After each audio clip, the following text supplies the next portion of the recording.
শ্ৰীমন্ত শংকৰ হৰিম কতৰ জানা যেন কল্পতৰু তন্ত্ৰ বিনাই নাই আমাৰ পৰম গুৰু ৰাম আমাৰ পৰম গুৰু।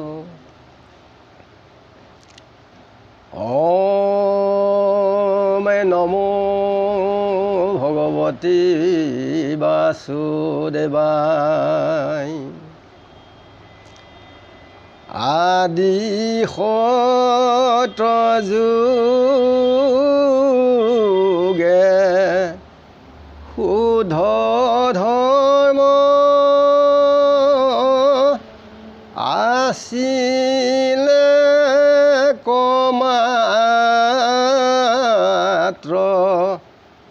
হৰি নাম দেৱ সবে গুপ্ত কৰিলে কৰি কপট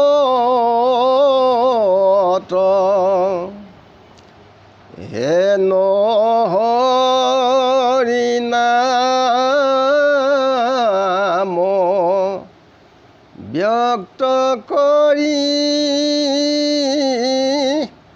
সমস্তে ক্লেশ উদ্ধাৰিলা। শ্ৰীমন্ত শংকৰে ভাঙিলা সবাৰ পট।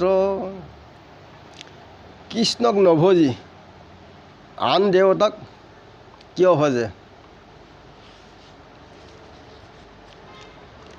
ৰামে জাত কিছু নাই সিও আমাক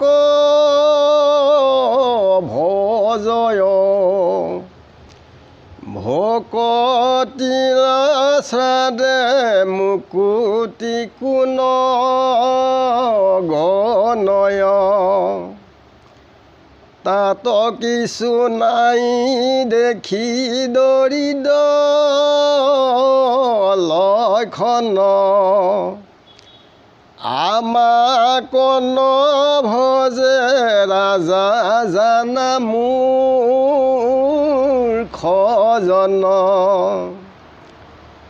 যিটো ভজয় তাৰ দেখি হৰমাই নধন এতেকে অল্পত লোকে মুতনে দৈ মন। জ্ঞানময় জিতেন্দ্ৰিয়ময়ী পূৰ্ণ ব্ৰহ্ম অজ্ঞজনে কি মতে জানিবে মোৰ কৰ্ম। স্থূল দৃষ্টি সবু মোক জানিতে নাপাৰে এতেকে সেৱন্য দেৱতাত ভক্তি কৰে। শিৱ ব্ৰহ্মা ইন্দ্ৰ চন্দ্ৰ আদি দেৱতাক ভজিলে অল্পতে পাৱৈতো সকৰিবাক। পাৱৈ ৰাজ্য লক্ষী বলদৰ পয়ল পতৰ তাকে পাই মহাগৰ্ব বাঢ়ে নিৰন্তৰ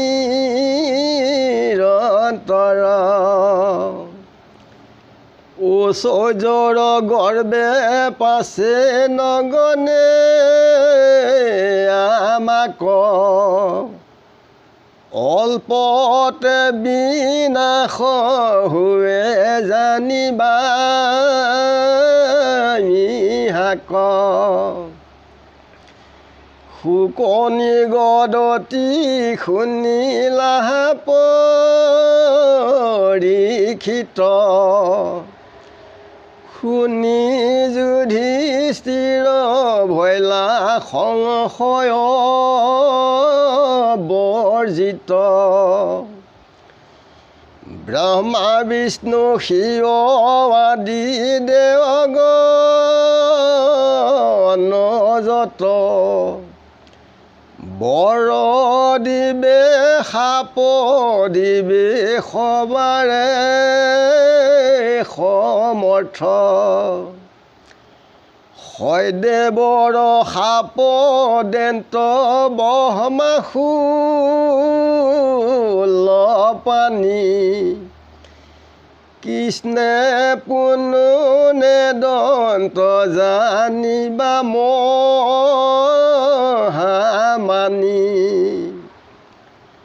আতে ইতিহাসে কহে পূৰ্ব জ্ঞানীগণে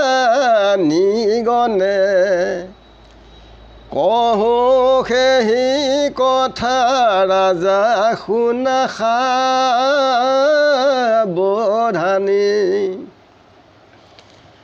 দুৰ্জন কুবৰ দেন্ত শিৱয়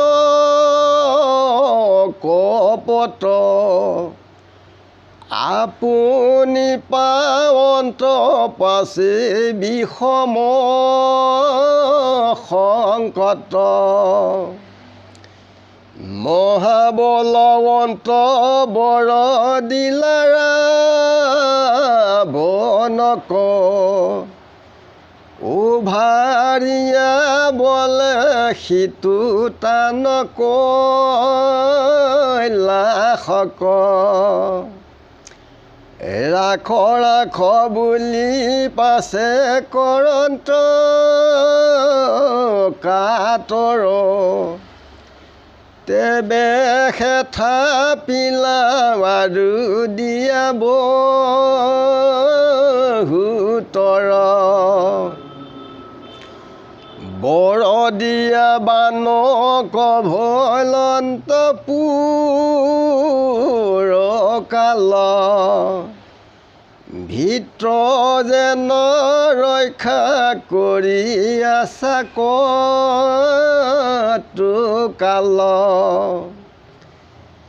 বিকনামে মাৰু অসুৰক দিলাবৰ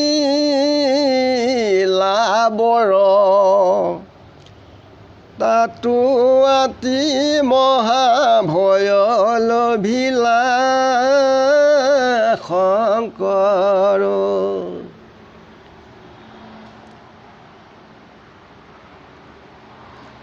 যে যিখিনি ঈশ্বৰ কৃষ্ণৰ সেৱক তেওঁলোকৰ একো নাথাকিলেও যিসকল একাগ্ৰচিত ঈশ্বৰ কৃষ্ণত ভক্তি আছে তেওঁলোকে একো নাথাকিলেও তেখেতসকলে ঈশ্বৰ কৃষ্ণ সদায় ভজনা কৰে আৰু ভকতিৰ প্ৰেমত তেওঁলোকে মুক্তিকো তেওঁলোকে ভূক্ষেপ নকৰে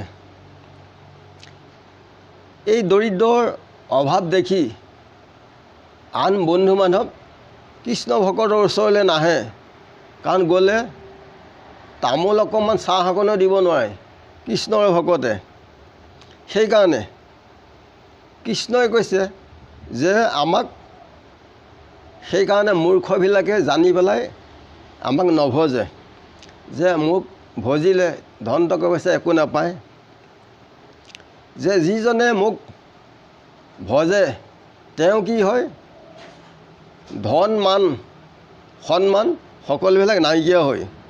ধন থাকিলেহে মানুহ আহিব, ধন নাথাকিলে ক'ত মানুহটো আহিব, আৰু মান একো নাথাকে। সেইকাৰণে অল্পতে লোকসকলে এই বিশ্বৰ লোকে ঈশ্বৰ কৃষ্ণত সৰহসংখ্যক লোকে মন নিদিয়ে যে কৃষ্ণ হৈছে জিতেন্দ্ৰিয় পূৰ্ণ ব্ৰহ্ম, যে অল্পজনে ইয়াক কেতিয়াও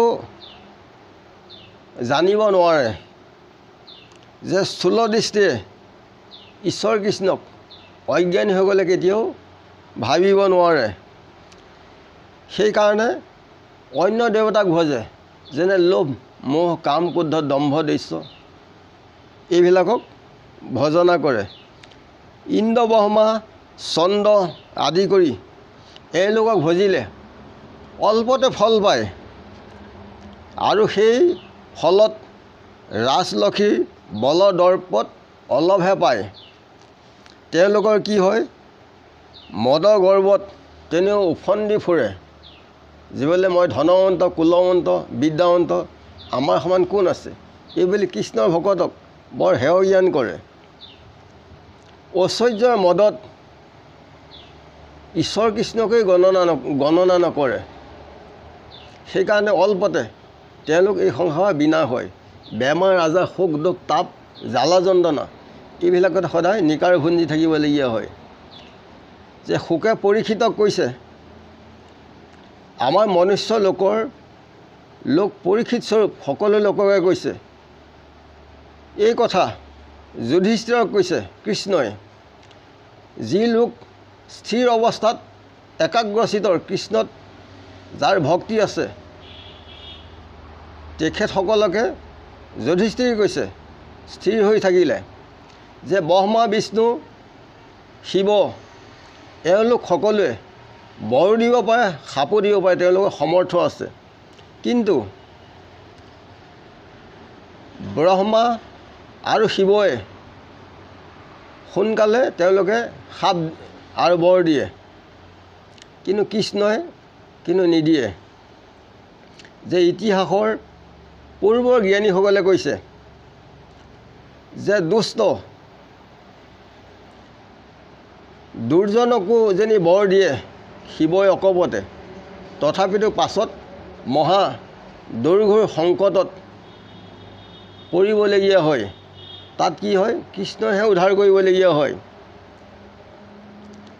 যে ৰাৱণক শিৱই বৰ দিলে, ৰাৱণে কি কৰিলে, কৈলাশকে উভাৰি পেলাই ল'লে। তেতিয়া শিৱই কি ক'লে, ৰাখা ৰাখা বুলি ক'লে। তেতিয়া কাতৰ হৈ পেলাই শিৱই কৈলাশ তাতে থৈ তেওঁ গুচি গ'ল। আৰু বানক শিৱই বৰ দি পেলাই তেওঁ ভীত হৈ তেওঁলোকক ৰখি থাকিবলগীয়া হ'ল।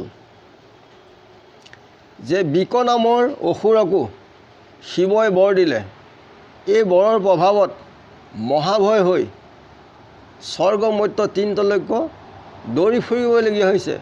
এই সকলোবিলাকত কেৱল কৃষ্ণহে ৰক্ষা কৰিছে। কৃষ্ণক নভজি মজি মৰৈ দুৰ্গতিত, সানছে মহা যাতনা আপুনি বিপৰীত। কৃষ্ণ বিমুখৰ মানে জানিবা হৈ, বাহৈ মোহ জগতক দেখৈ ধনময়। স্ত্ৰী মধ্য মাংসত আকুল হয় মতি, ঈশ্বৰৰ আজ্ঞাৰ নুশুনে দুৰ্মতি। কি বেদত যিখিনি কথা কৈছে এইখিনি তেওঁলোকৰ কাণত নোসোমায়। সেইকাৰণে আন দেৱতাক এৰি পেলাই এক আত্মা ঈশ্বৰ কৃষ্ণক তেখেতক সেৱা পূজা কৰিবলৈ আমি ভাৱৰীয়াহে এই দেহে প্ৰস্থান হ'লে কোটি কোটি জন্ম লাগি এই সংসাৰত ঘূৰি পকি ফুৰিব লাগিব, মনুষ্যই শ্ৰেষ্ঠ। সেইকাৰণে আত্মা ঈশ্বৰ কৃষ্ণ চিদ্ধি আমি সকলো উৰণ বুৰণ গজন ভ্ৰমণ চাৰিমুঠি জীৱই আমি সকলোৱে ভাই ককাই। সেইকাৰণে কাকো হিংসা কৰিব নালাগে। তেওঁলোক কৰ্ম অনুসাৰী বেলেগ বেলেগ জাত দিছে, আমাক মানুহ দিছে। মানুহ জ্ঞানী শ্ৰেষ্ঠ। যে কোটি কোটি জন্ম লৈ এটা জীৱই মানুহৰ শৰীৰ এটা পায়। আমি যদি ঈশ্বৰ কৃষ্ণক দৃঢ়তাই আমি খটাংকৰ মণিৰ দৰে যদি আমি তেখেতক চিন্তা নকৰোঁ, এই পাকঘূৰ্ণি চকাত আমি ঘূৰি ফুৰিব লাগিব। সেইকাৰণে ঈশ্বৰ সিদ্ধি গুৰুৰ আশ্ৰয়ত, এই ভাগৱত ধৰ্মৰ আশ্ৰয় মাধ্যমেৰে আগবাঢ়িলে সকলোৱে কল্যাণ হয়। ইমানতে সবাৰো চৰণৰ পদূলি অধৰ্মৰ শিৰত হওক কৃষ্ণ নামগুণ সদায় ল'বলৈ গাবলৈকে ইমানেই সবাচৰণ আমি প্ৰাৰ্থনা বিচাৰিছোঁ। কৃষ্ণ কৃষ্ণ মহাকৃষ্ণ কৃষ্ণ।